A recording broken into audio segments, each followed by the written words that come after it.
This episode of The Dental Guys is brought to you by the Dental Crafters Network, your implant restorative connection. From surgical planning to patient-specific guides, quality implants, and final restorations, the Dental Crafters Network provides one relationship with infinite possibilities. Call 1-800-472-8302 today. That's 1-800-472-8302.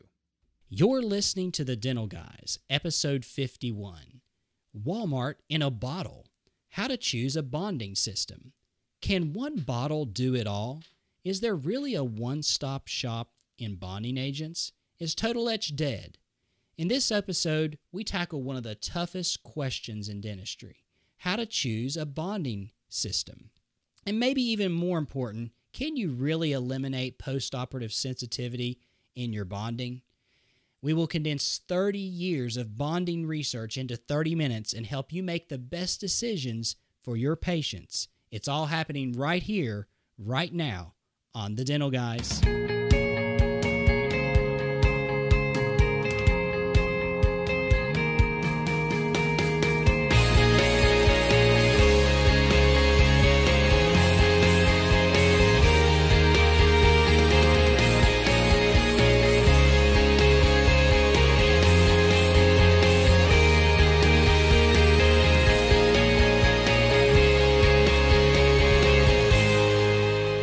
And welcome to this week's episode of The Dental Guys. I'm Wes, the Dental Guy.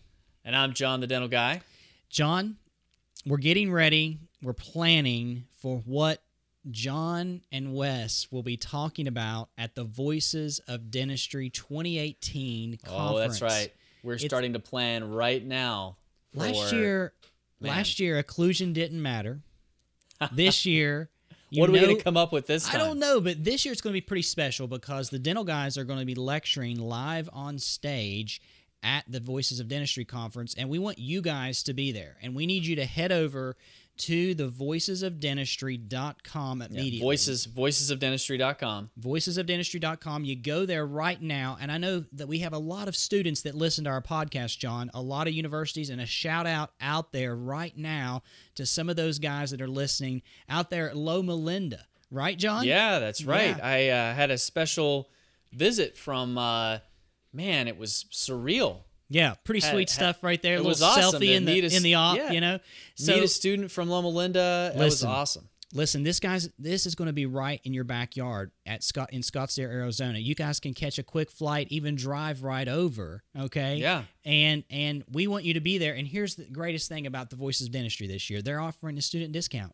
A student discount. Good one, too. Yeah, so normally this is going to cost around $900, and they're giving a student discount for $200 to register for the whole course. Now, we are privy to some information that we're not allowed to share, but not only the Dental Guys speaking, but there's some other headliners that I'm super duper excited about, John. Yeah. People that I want to hear speak, so but we're going to be getting some time on stage so you can see some live, kind of, in a way, kind of the way we do our show, but in a live version. It's not going to be like a show per se, but it's just going to be some great discussion. Yeah. It's January 26th and 27th, Scottsdale, Arizona. Beautiful place to be in January. Voicesofdentistry.com. Buy your tickets right now. Pull your car over. Pull it up on the phone. Buy your tickets. Stop making excuses. You have the money. You know you have the money. Right. Just spend it right now. Just Don't do be it. average. Don't be average. Just come. Come to the Voices of Dentistry. Meet the Dental Guys. Meet some of these great podcasters out there. Yeah. And take Might it to the change next your level. life. Yeah, it might change your life. So this last week, Wes, we were hanging out, and we both in the last month have had some really weird things happen to us in the world of dental supply companies and it's been going on a while. We've talked about it on the show about dental reps and kind of where things are and where the future is maybe with that. But there's been some weird things going on with Patterson Dental, like one of the biggest companies in the dental world. Second largest dental sundries provider in the world, I think. That sounds right. I think they're right under the shine. So what happened? What happened to you? Because I want to just tell a little bit of the story of what you kind of had happen with you. So my dental rep of some 10 plus years retired at age just right before he turned, a golden year. Let's just put it that way. And he had been with Patterson for almost 50 years.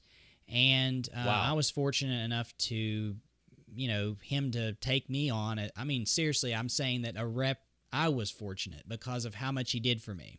So he's been gone for like 18 months. And I called him up and I was like, dude, what's going on with Patterson? And he was like, it's not good. And I'm like, what do you mean? And I was asking him a few questions about some things that were handled in our area, in our region, and they just weren't handled the best way that they possibly could. And there has been a pullback. They have laid off, we know, and we hate to hear that, but they've laid off a lot of service reps, things like that. And maybe, I know that 6 months ago, here we are, we're recording this on 9/11, and just a moment of brief pause for just, listen, we love our country, and for all those that died on that day, I'll never forget it. And John, I know, feels the same way, but just thinking about that today. But we're recording on 9/11, and I feel like that whenever we had some issues at our office with our sales rep just disappearing, we were like, what is going on? So that prompted me to call him, and he kind of told me some things, and I won't go into all of it, but he just said it just wasn't handled properly. And I know 6 months ago they fired their CEO, and from what I understand, we may see some things return of old, which could be good for Patterson, because the gentleman that they have in there right now, from what I was told, has been somebody that's been with Patterson for a long time. And evidently he knows the ways of what it should be and what a good service company and a sales company should be providing a dentist.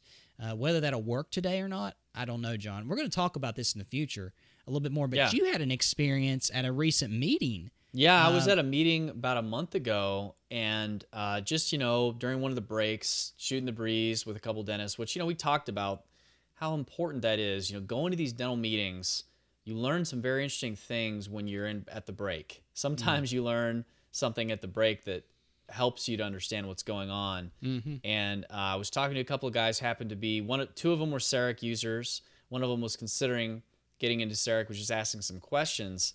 And they both the conversation turned to what's been happening with their support through their Patterson reps. And these are both from the same big town, or relatively big town. And they had both had, opposite sides of the town, their Patterson representative had been fired or had left, or something had changed within like a 3-week period. And their service technicians also. So they had literally turned over, or lost, not just turned over, but lost 2/3 maybe of of the Patterson rep team within like 3 weeks. And they were both, the CEREC users were like really worried, because they're going, well, we don't have our support, and we're concerned. And there was some discussion about, what in the world is going on? And, who knows? We've heard some weird things going on, discussions about what's going on with Amazon in the dental world. We wonder about whether there's maybe a connection between what's going on at Amazon and what's going on at Patterson and all this. And we don't really know. But like you said, Wes, definitely a subject for a future show. Well, the story is definitely developing, that's for sure. It is. It is. And I think it will change maybe the face of dentistry over time, how these things shake out, of who we're buying our things from, whether it's you're buying everything online from Amazon, or is it Patterson Amazon, Amazon Patterson, and Amazon Shine. We don't know, but it's sure going to be interesting. And one of the things that, as we talk about kind of getting into this topic of the day today for this show, one of the things that, we've been buying for a long time is bonding material, right, Wes? Man. And, this show has been just like our Endo series, and trust me, this isn't going to be a 17-episode series like Endo was, but we've been talking about doing an episode on choosing a bonding system for a long time. Yeah. and we finally have gotten to it. Now, we probably won't be able to go through everything today that we'd like to really cover. So this may become an ongoing thing, maybe a couple of shows. But we got some special guests possibly coming up in the future that can help answer some questions. Yes. Stay tuned. Good point. And I think that the first thing that I would want to get into on this show, Wes, is we really want, at the end of this show, for our listeners to be able to have a handle on the brass tacks, sure, of what should we be using. And we'll tell what we're using and why. We'll get to that at the end of the show. And some of you guys may be thinking, I'll just fast forward to that. But if you're listening to the show long enough, you know that we're not just about giving some recommendation because it works in our hands. We're about figuring out, how do we get there? Why does it work? Why do we choose something? Why do we not choose something? So we got to go back, Wes. We got to go back to where it all started. Yep. And while we don't want to like totally go back all the way because we don't want to get so bogged down in the history, we at least have to start at the point where bonding had been going on for a while in dentistry, to the point where we understood that we needed to have an etchant, a primer, and a bonding resin. An etchant, a primer, and a bonding resin. And that system, which is a 3-step system, became what we know today as the 4th generation bonding systems. That's with Scotch Bond Multi-Purpose, OptiBond FL. These were the heavy hitters, still are the heavy hitters. These materials are still around, and they're still around for a reason. They're still around because they're considered to be kind of the gold standard in bonding protocol. And I want to go into that a little bit. Why is that the gold standard? Because if you talk to people today and you say, I would love to ask 100 people, what is the gold standard in bonding? And see what they would tell you the reason why. I mean, I would say ask yourself right now as a listener. Yeah, what are we Somebody gonna say? asked you that question right now before we talk anything about it, or before we told you that 4th generation was. This might what put would some you age have on said? me. What's that? This might put a little age on me. Ooh, yeah, that's true. And that's the thing. Seriously.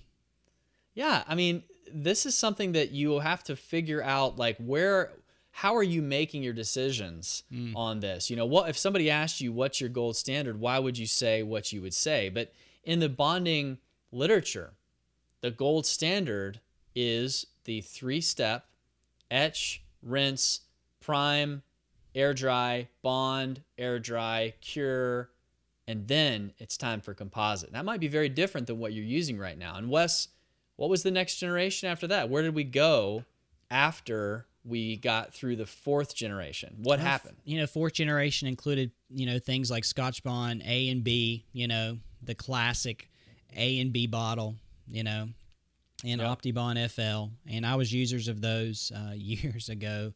And those came out of the 90s and into the early 2000s. And then we entered the next generation. Those were 4th generations. This is the 5th generation. 5th generation is a etch and rinse with a combined primer and adhesive. So products like OptiBond Solo, I was a user of OptiBond Solo, and also a Dentsply product, right, John? Prime and Bond NT. Yeah, and that's what I was trained on when I was in dental school. Yeah, Prime excellent and Bond product. NT. Excellent products. OptiBond Solo, I was an OptiBond Solo and FL user for years. And these were great products. Yeah, and they made things easier. They took and some of you might be still using Prime and Bond NT, OptiBond Solo. I mean, I used OptiBond Solo for probably 8 years of my career and had great results. And let me tell you right now, when I made the switch, I was like, whoa, am I really going to do this? And that's what we want to try to. And I had an interesting. Well, let's go on to the generations, and we'll talk about that. Yeah, go ahead. The 6th generation was the next one. Okay, so that made a huge change because the 6th generation was the first time that we got away from phosphoric acid etching. Did we, John? Though. Well, we got away from it in terms of the generations, right? So in terms of the. Yeah, it's funny because these next generations are newer. The question is whether they're better, and we'll get to that. But the 6th generation was the first time where we saw the release or the marketing of self-etch primer. Yep. And you had a self-etching primer, and then you had a bonding resin that was separate. And the classic and great product we have to pay a lot of respect to is Clearfill's SE Bond. It was it was Curare. a huge. Is that how you say it? Curare. Curare. Yeah, it's like I never really know even to this day. Right. Isn't it so funny? I got to just make it aside on that. How is it that they never market anything?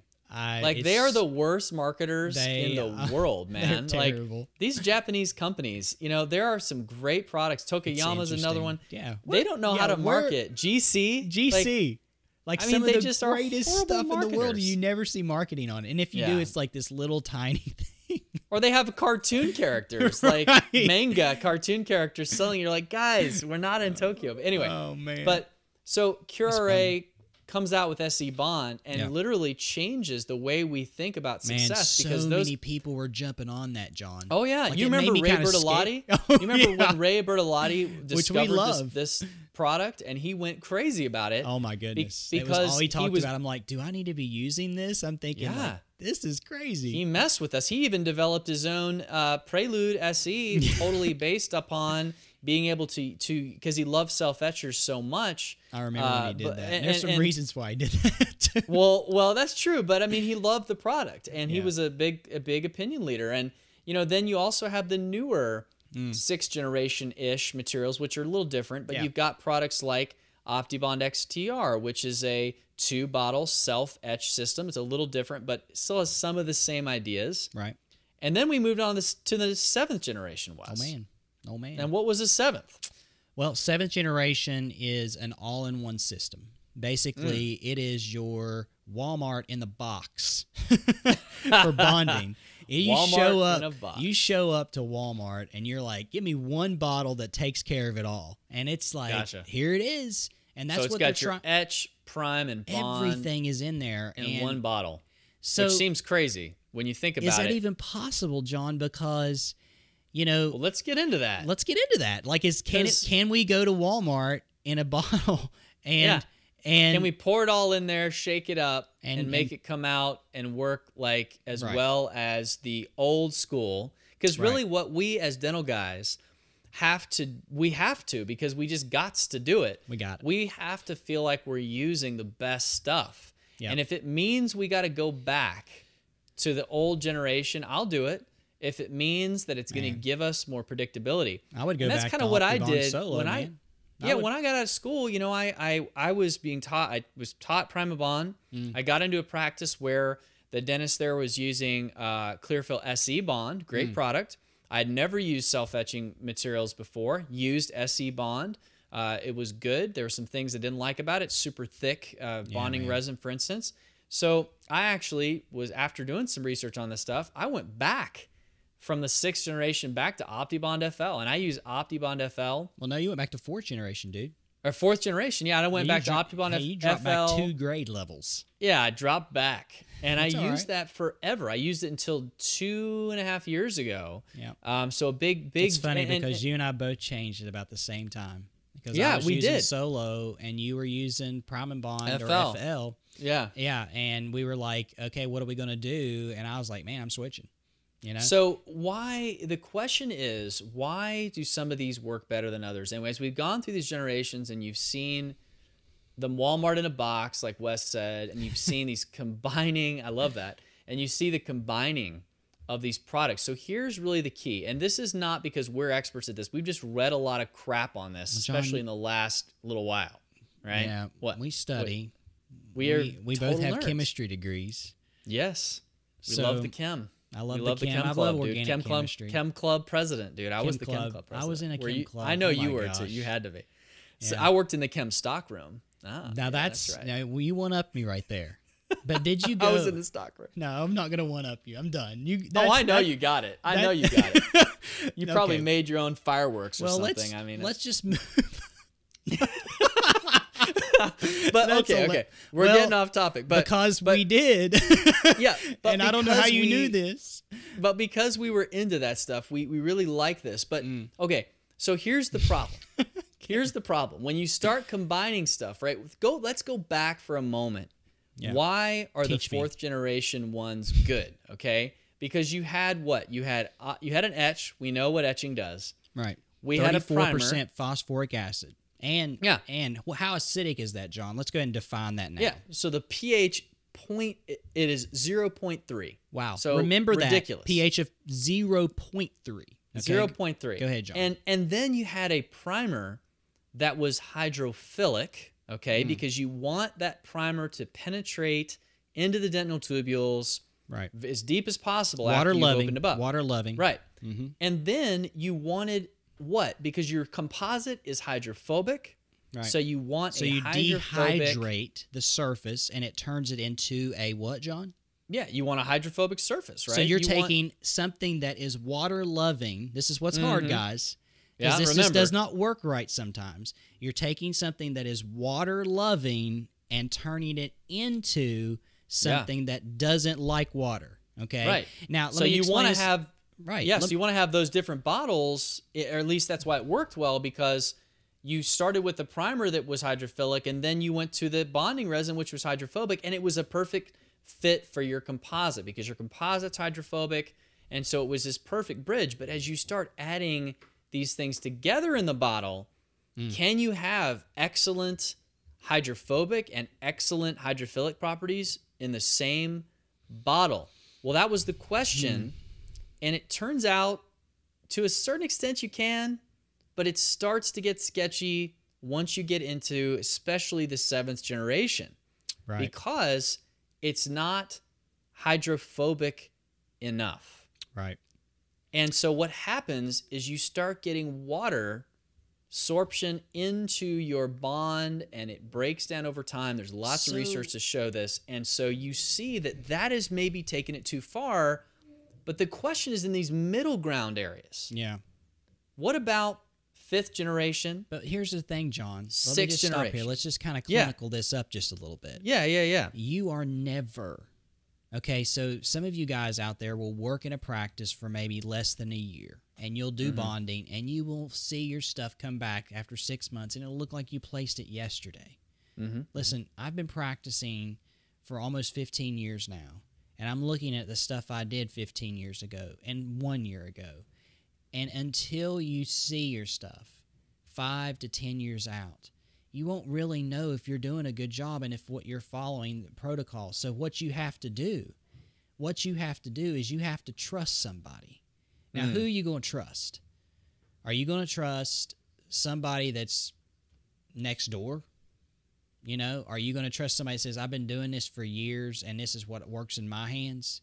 Or are you going to trust science? And are you going to critically evaluate and think about it? Now, if you're not going to critically evaluate and think about it, that's fine. Let people like John and Wes tell you what we think because we do the research. Yeah, Wes, that's the perfect comment, because just you can't go based upon any one person as if they're not doing the research. And sometimes people ask me, how do you read all these journals? And if you listen to the show long enough, we don't just read all these journals because we don't have time for that. But what we do have time for is cheating, which is the JPD annual literature review, because it is great. It gives you the most important articles on various topics. Yep. And it doesn't give you all the articles. We might miss stuff, but still it gives you a lot. And one of the things that the JPD annual literature review says about why some of these adhesives work better than the other, and I'm just going to quote it. It says, all adhesives have degradation of margins over time, which is what Wes just said. Anything you use is going to take you a while to see the difference, and all of them do break down over time. But the self-etch systems seem to result in earlier failures of enamel margins than do the etch and rinse systems regarded as a gold standard. Okay, so there is research to suggest that the self-etch systems do have quicker breakdown of marginal integrity. The question is why, and we will answer that question for you, Wes. Right now. So, what is it, Wes? Remember when we were talking about the hydrophobic primer turning in hydrophilic primer, okay, sorry. Remember we were talking about the hydrophilic primer. This is the part where you're scrubbing your bonding system into the preparation, okay? So you have to have a carrying agent, and most of the time it's ethanol or acetone plus water, right? Okay? And so as you're rubbing this hydrophilic, water-loving primer into this dentin and enamel structure, you're going to air dry it, okay? And what happens is whenever we increase the hydrophilicity of a bonding agent, it leads to increased water absorption over time, and bond degrades. Now, what that means is you're not going to see the results of this in the first year or so, or even in 2, maybe even 3, John, and right? I think, too, I think that's a big part of it. I think that the too much hydrophilicity in these single-bottle systems, but I know what you're getting at next. But even at the ones that are not the single bottle, you know, the ones that are the dual bottle systems where you have a good hydrophobic layer, a good hydrophilic layer, I think that the reason we're seeing that those margins even falling apart sooner, like even in an SE bond, like Clearfill SE bond, for instance, it still doesn't work quite as well compared to Total Etch. Well, it's because we're not etching. That's the primary reason. Because remember, we said in the beginning here that what does etch have that these systems don't? Well, we said it. A phosphoric acid pH is 0.3. Right. John, we looked it up because we want to know. What's the pH of Clearfill SE Bond? What's the pH of Scotch Bond Universal? What's the pH of these stuff? We've got it right here. Clearfill SE Bond, or the new Clearfill Universal, okay, is a pH of 2.3. Okay? Scotch Bond Universal, 2.7. 2.7. OptiBond XTR, 3.4. No. The XTR is 1.6. 1.6, sorry. Yeah, 1.6. But there was one that was a 3.4. And I mean these so comparing that to your phosphoric etch, and we got to remember, again, geeking out on the pH meter, it's logarithmic. So if you go from, let's just pick out, let's say we're going to go from, well, just say 1 to 2. Just say 1 to 2. 1 to 2, it's a 10x difference, 10 times. What about 1 to 3? The difference. Right, 1 to 3 is 100 times. 100 times. So if you're going from 3 point something down to 0.3, it could be 1,000 times. 1,000 times. So that's why when you go from one of these newer self-etching primers, like say All-Bond Universal, it's a good example of one it's Bisco. Bisco's a good company, okay? But Bisco's All-Bond Universal pH 3.2, okay, 3.2. Compare that to phosphoric acid. It's 1,000 times different in its ability to etch. Now, you can tell me that, well, I'll leave it on there longer, okay, or whatever, but it's not. You're still limited. It doesn't work like that. No. And so there's going to be the potential for you not to etch enamel as well, which, as Wes said so well, it's not going to make it look bad on day one. Because it's going to look great on day one. It's going to look amazing. Yeah. But when you're going to start to see it, is you're going to start to see it 1 year, 2 year, 5 year, 10 year. I'm tired of these people out there saying, well, the composites only last 3 to 5 years anyway. No, I don't think so, Joe. You know, they should last a long time if you do them right. I understand people have high carries risk and all that kind of thing. We're taking that out of the variable equation. But I'm saying that if you do a composite really right and you use it right, it should last a long time. You know? We should see good survivability on these stuff, you know? So I think that you have to go back, though, to realizing that the reason why this is the big problem with these self-etching primers is it's a pH difference. Now, even the best one, an OptiBond XTR is probably the best one. It's still only 1.6. That's still 15 times, 20 times less acidic than your Total Etch. Crazy. So that's the best. So how do we deal with this? We need to etch at least the enamel, you know? Right. So if you don't want to etch the dentin, just at least etch the enamel. Now, do the selective etch technique, which you can find if you just Google it. Sounds so much better when you say it. Oh, it sounds so good, doesn't it? Selective etch. Selective etch. Sexy. Like, it's so fancy. It is fancy. Rather than just saying just etch the enamel, you say, let's do a selective etch technique. Like, that's not very descriptive.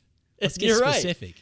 You're right. Like, that makes you look smart, but that's like these guys on the podium. We're going to use a selective etch technique. You're like, right. Just say it. We're Like, going to etch that mean? the enamel only. That's right. I don't understand. And you'll see a lot of times people, when they present this, they'll actually do, like, they'll actually do an etch of the enamel, like margins, and in the last, like, 5 seconds, they might even put a little bit of etch on the dent. There's all these little variations on this, you know? But the whole idea is that we have to etch enamel, whether you etch the dent and the enamel. Now, let's talk, though, Wes, about why would you be worried, if you should be worried, about why would you use the selective etch versus just etching everything?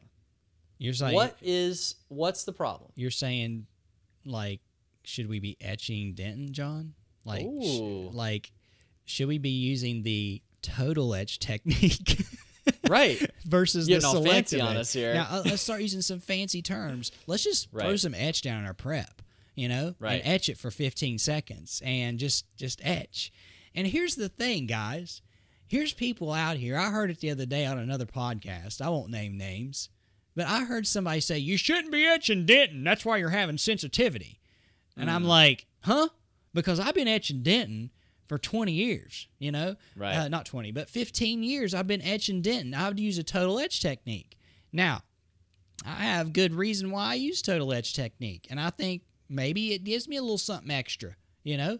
But the thing is, though, Wes, there's no studies out there that show that there is any increase in sensitivity. No. You know talk why? to smart people like Gary Alex, like Franklin Tay, like Bart Van Meerbeek. These are people we're reading, and they're saying, dude, there's no difference. Now, I'm not saying there's not anecdotal. No. You can talk to people like you just mentioned who are like, oh, well, that's your problem. You're etching dentin. That's right, etching dentin. You know? Well, but if you read the studies, they'll find, dude, why is OptiBond FL and Scotch Bond Multipurpose considered gold standard? They all total etched. Why are they not having this problem? Let me just tell you right now. Why, Wes? Tell us why they're not having the problem. Well, what causes sensitivity? You know? Is it the total etch that's causing the sensitivity? Is it the etchant on the dentin? No shit. Or is it that people just aren't reading the instructions? Well, that's what I was getting ready to say, John. It's just like, let's get out the instruction booklet and find out what we're doing wrong. Because, you know, again, you went next door to the joker that's sitting over there that's been practicing for 20 years and 30 years, and you're saying, hey, what are you using for bonding agent, and how do you use it? Instead of getting in the actual booklet and seeing it. So recently in my office, we did that. We were like, let's make sure we're doing this the way the manufacturer says to do it. And I remember Bertolotti and Gordon Christensen getting up on the podium one time, not together, but in separate lectures, and saying, you know, if half the people would just listen to what we say as far as the instructions and how it was written in the 3M booklet or the Curay booklet or whatever booklet, that we wouldn't be having the problems that we're having today with sensitivity. Yep. And that's the problem, is people are not following instructions. It's a little bit of a rant of the week. You know, follow instructions. But I think we should say that, you know, it is true that the self-etch technique has less steps. It is easier. So it's true. It's Walmart in a bottle, dude. Right. So we're not saying that, like, we understand that some people would have less sensitivity with self-etch. We are not saying, and we're not saying it's not good enough that you're like that you didn't have less sensitivity. Okay, that you're, oh no, I had less sensitivity. I know you had less sensitivity. That's not the point we're making. The point we're making is, why did you have sensitivity with total etch if that was your problem? It wasn't the etch. Now, it is possible to over-etch. Right. It is possible to, and with some of these newer primers, okay, you might not get the primer down into those tubules far enough. That is an issue. Okay? Well, that's why they say you need to be scrubbing for such a period of time. And why you rinse off the etch. Yeah, exactly. Before it's been in there for like 2 minutes. You know, I mean, people this is stuff we all learned in school. I'm telling you right now, there are people. Now, there's expanded functions, very highly trained assistants that are expanded functions, and you may be listening to this show and you're doing it right, okay? Yeah. But I'm going to tell you, more often than you think, there are assistants sitting down and etching, okay, for the dentist, because he had to go drink a cup of coffee or do a hygiene exam in the other room, or an emergency showed up, and he was like, go ahead and etch and bond this, man. And are they, and I'm not saying, you've seen it, I've seen it too. And oh, yeah. I've seen it. And I've seen too where dentists will put etch on a tooth and walk out of the room and do a hygiene check and come back and then rinse it off. And tell the assistant, "Oh, wash that off. Wash that off a while. in just a little bit. Go ahead and etch that a little bit more, you know, because there's some blood down in there." Right. What? That's organic material that we're what? You know, come on, man. So I think it all comes back to it. I know that for some of you, you're going to be listening to this and you're going to be saying, "I know there's research out there showing." I just go find it. We dare you. Yeah. Go out and find research showing that total etch technique has more sensitivity. It's not out there, guys, because the people that are doing the studies are using it right. Right. And they're not having increased sensitivity. So self-etch, it's not bad. It's not bad. It's just realize that your enamel margins may lack the long-term marginal stability that you could get with enamel etching. That's right. And you know, there are people that are showing good results with just this techniques. And if you want to use something that is more tried and true, you're going back and you're applying the science of the original 4th and 5th generation products. Yeah. You know, that's what you're doing. Or you're using one of the new products. We're going to get to what we use. Yeah, we're going to tell you what we use. Or you're using one of the new products and you're saying, okay, why don't we take advantage of some of the newer chemistry, right? Which is able to maybe bond some newer substrates a little better. Right. But we're still going to have to go back and realize that there is still nothing as good as etching your enamel with phosphoric acid. Even the best ones are still 15 times less able to etch. So don't let any rep tell you that, oh, we've got a self-etching primer that will etch enamel as well as phosphoric. There is and how definitely... many times do they say this? They say it. They say it all the time. They say it right in the ads. I've heard it myself from some reps, even reps that I like who really want to sell you something. And of course, that's what they're going to say. But the question is, why are these things selling, Wes? They're selling because people are having issues that are not really issues that are real issues. They're just issues because they didn't follow the instructions. And they're selling it also because it's time. Mm-hmm. And we need to be very careful saving 30 seconds.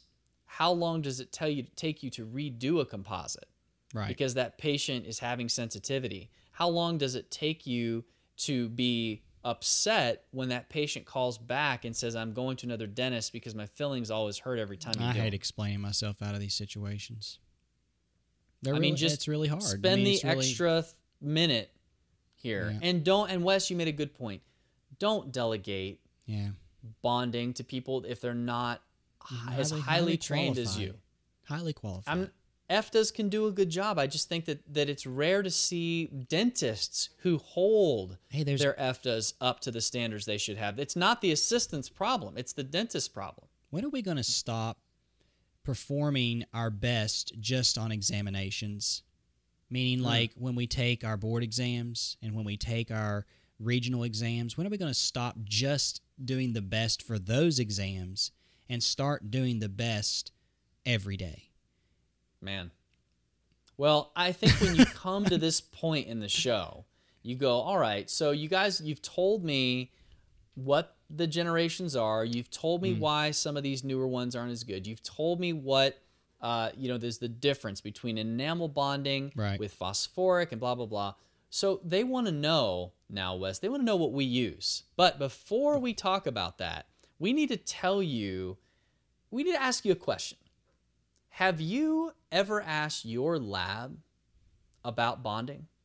Have you ever asked your lab a few questions that I want to ask you right now? Yeah. I want you to ask your lab a couple of these questions and see what they tell you. I want you to ask your lab, when you send me my Emax crowns, my lithium disilicate, how do you prepare? How do you prepare the surface for bonding? Oh, man. I want you to ask them what they do. I want you to ask them how long they use. What kind of acid etch do they use? How long do they use it? Oh, man. How many seconds? What percentage of the Ivoclar etching agent are they putting on there? I want you to ask them if they know anything about Rokitech or Cojet. I want you to ask them what micron of aluminum oxide powder are they using to sandblast their zirconia and for how long and at what pressure. If they can't answer those questions for you, I know a lab that can. It's Dental Crafters. Dental Crafters has done the research, Wes. They have actually read the studies. I've talked to the people at the lab who treat your lithium disilicate restorations. They actually know what they're doing. And they've done the research. They've read the studies. They've talked to the people who know. I've seen Dental Crafters. I mean, they're friends with some of the best bonding people. Oh, man. I've seen Dental Crafters call. They've sent letters saying, "Hey, we're really trying to get even better at bonding Emacs. So we just want to let you know about a new tribochemical silica coating we're trying out called Rokitech or Cojet. So we want you to understand this is how it works." And I'm like, "Whoa, man! Whoa! Does your lab have an Instron machine?" Oh man, are they? Oh, man. So they're actually using an Instron machine, aren't they, Wes? Yeah. It's pretty impressive. They're testing their bonding. I don't know what your lab's doing, but I know what our lab's doing. The Dental Crafters Network knows bonding for ceramics. They know bonding for your next veneer case. They know how to bond cylinders to Emacs. They know these things. They know how to bond to some of these titaniums that are on the market now. And we're seeing some amazing things from the Dental Crafters Network. And if your lab doesn't know the answers to these questions, our lab does. And we're proud to say that the Dental Crafters Network is a sponsor of the Dental Guys. And if you're interested in hearing more about what they can do for you, you need to call the Dental Crafters Network. It's 1-800-472-8302. That's the Dental Crafters Network. One relationship, infinite possibilities. Yeah, and make sure you mention the Dental Guys when you call and you want to give them your business or you want to ask them these questions. I dare you. Call them up. Ask your lab.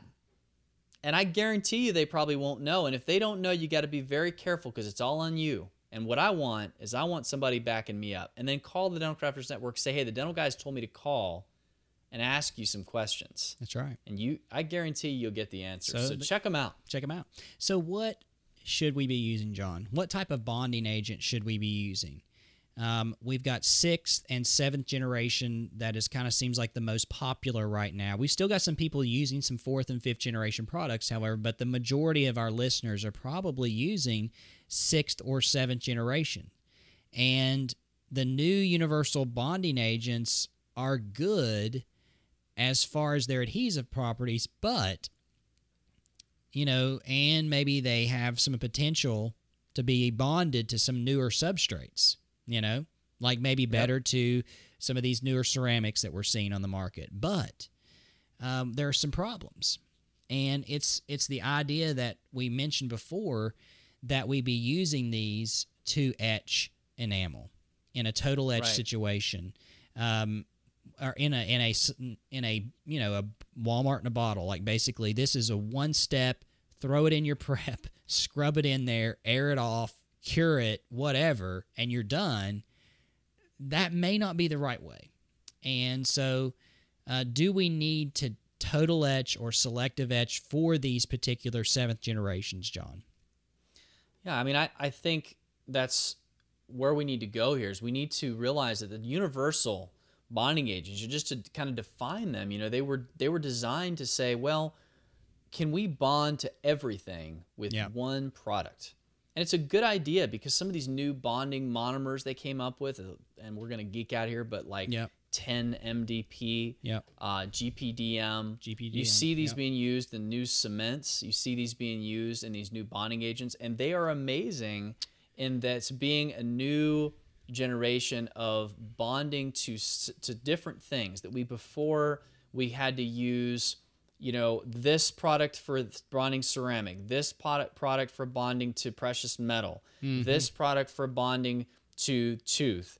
And now we have some molecules that can do these multiple things. Now, we're not necessarily advocating using universal bonding agents to replace like silane. If anybody listens to the show knows. Yeah. Are you a silanator? Go back and listen to that episode. Yeah, go back and listen to that. We don't want to get into it too much because that episode's all about it. But just basically, we don't believe the universal bonding agents are necessarily going to It's bond not. to everything. We don't think that that's the answer. We know that they try to sell it that way, but we believe that these newer chemistries that are involved in these universal adhesives are important, and we should be turning our head and moving our practice towards them with some education in mind that we may.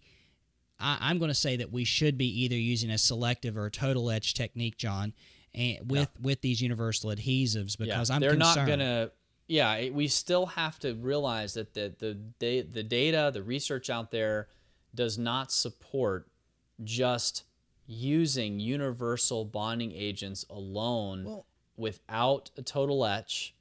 Now, I'm not saying you can't use it. Right. I'm just saying, like Wes said, you're not going to know whether it worked until several years later. And personally, for me, I'm not using a product that doesn't have the science behind it and definitely doesn't have the long-term studies either. We have to be careful. Maybe some of these new bonding molecules are going to turn out to work at 5 years, at 10 years as well. But I'll tell you, if you read the literature right now, this results are still very much just 1 year, maybe 2 years, compared to OptiBond FL, where you've got 15-year studies showing stability of the bond. So I think at this point we have to say, while the universal bonding agents are awesome in terms of their ability to bond to different things, we still can't forget the basics of what we learned in school, the basics of what we've been talking about on this show.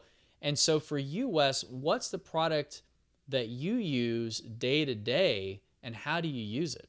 So I chose to switch over 2 years ago, really almost 3 now, to Scotch Bond Universal. And I came from OptiBond Solo, a 5th generation product, an excellent product.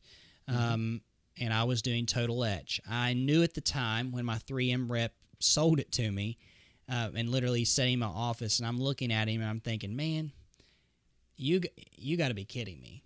Because so I dove into it and I researched it, and I saw that the pH of this stuff was 2.7, and I said, that's just not enough. And I came back to him and I said, okay, I'm interested, but the main reason that I'm interested is the chemistry that's involved here is so good with some of these other things that I'm using. Okay, what are the other things that I'm using? I'm using 3M's, Relax Ultimate. I'm using 3M's Unisim. I'm using 3M's products. I'm using 3M,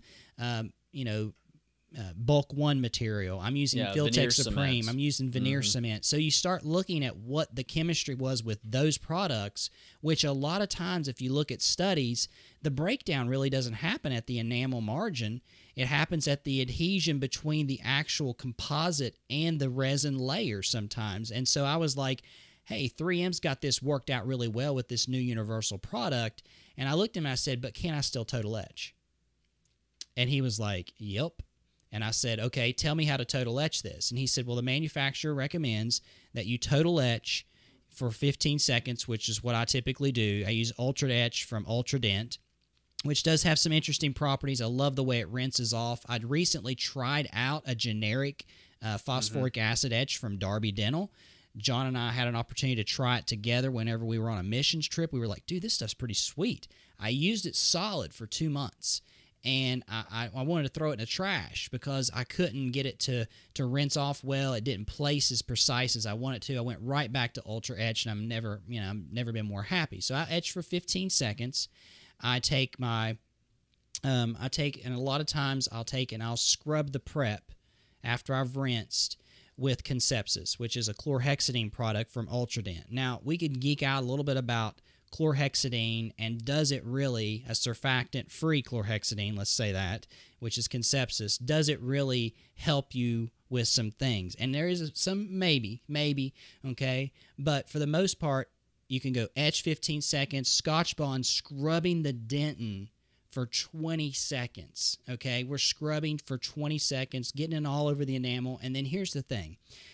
Vargas said, how long should I air thin this stuff or basically remove the ethanol in the water from the actual, that's a carrying agent there, right? So we're gonna dehydrate the surface. And he said, until I stop seeing it move. So you're taking light air, which will bring us to the product of the week, John. I'll let you key that in here in a minute. We're taking light, water-free air, okay, and we're airing our prep. And 3M says for at least 5 seconds. Okay, so I'm 15 plus 20, that's 35. I'm 40 seconds in before I've even cured for 10 to 15 seconds with a curing light. So now I'm 60 seconds in before I'm putting my first layer of composite in. Now, you're thinking, I can't do that.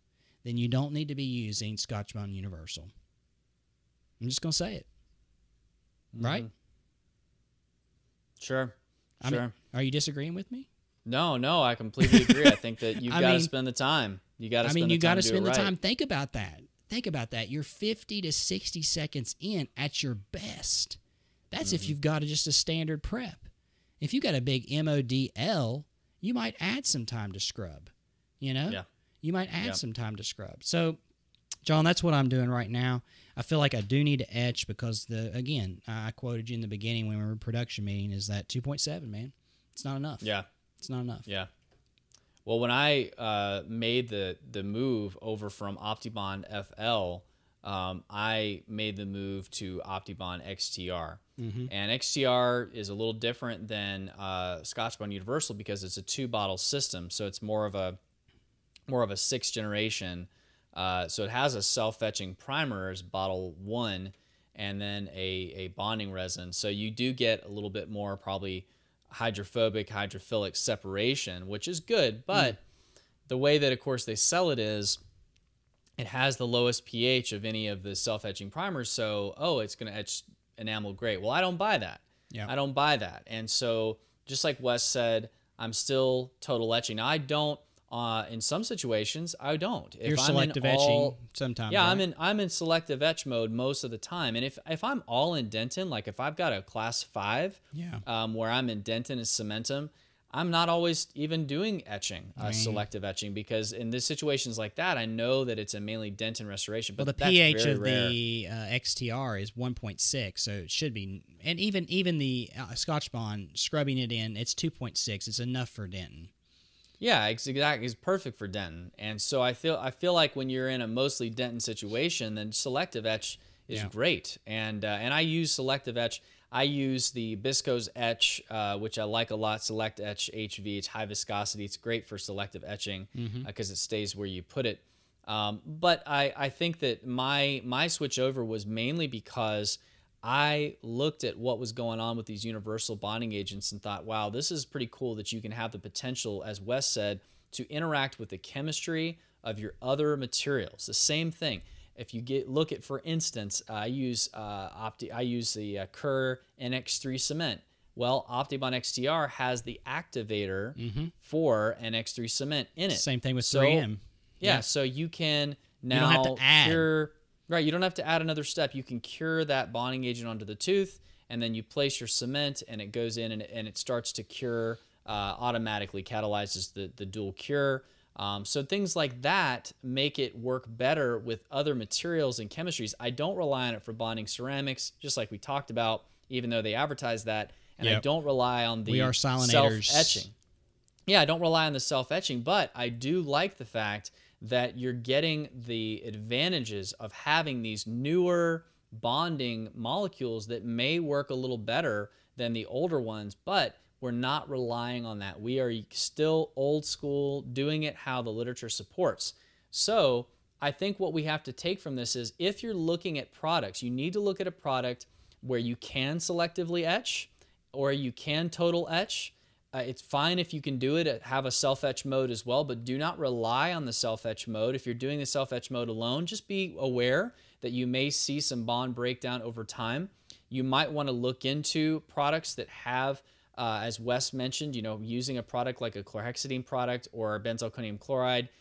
There's some interesting research we won't get into today on maybe that's helping to stabilize the long-term bond strength.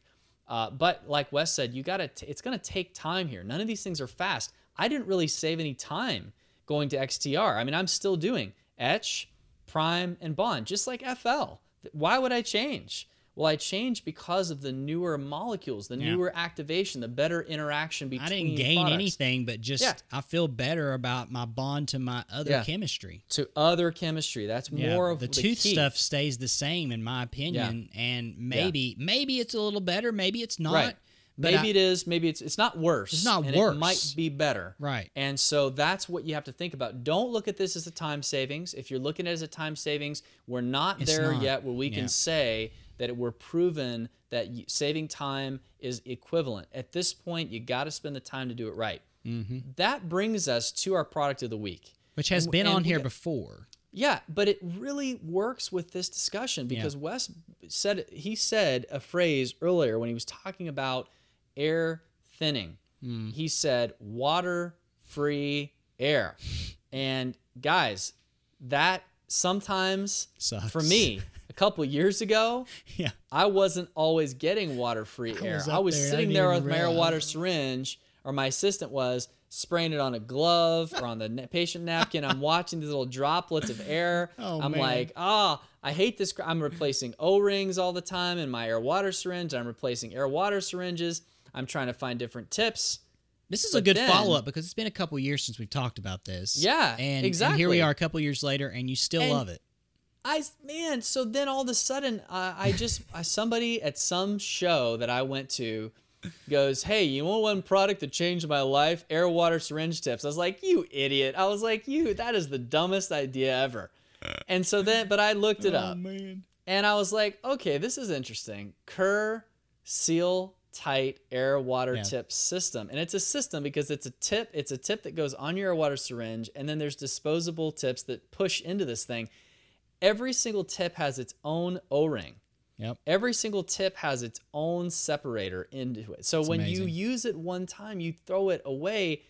Wes has been using this since he started his practice. He didn't even know how good he had it. I didn't seriously till I was like, until I told him, I was like, Wes, I found this new amazing product. Wes is like, dude, that's the only air water tips that I've ever used. I'm like, just shut it. Because I've probably gone through like 37 air water syringes. Wes has probably never had to do anything because these tips separate that when you stop blowing water and you switch to air, it's instantaneous.